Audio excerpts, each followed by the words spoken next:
आगामी मुंबई महानगरपालिका निवडणुकांच्या अनुषंगानं आज मनसे अध्यक्ष राज ठाकरे यांनी मुंबईतील नेते पदाधिकाऱ्यांची बैठक घेतली।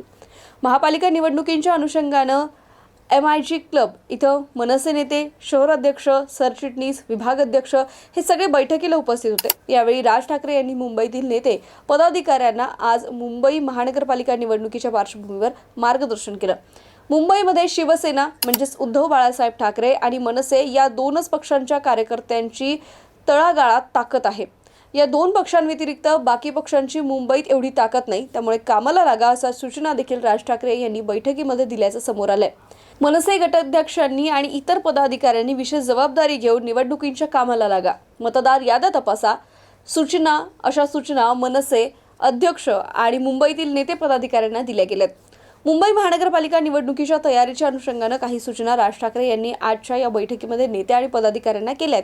मतदार यादीमध्ये घोळ आहे, 2017 पासून आपण हे सांगत आहोत असंही राज ठाकरे यांनी म्हटलंय।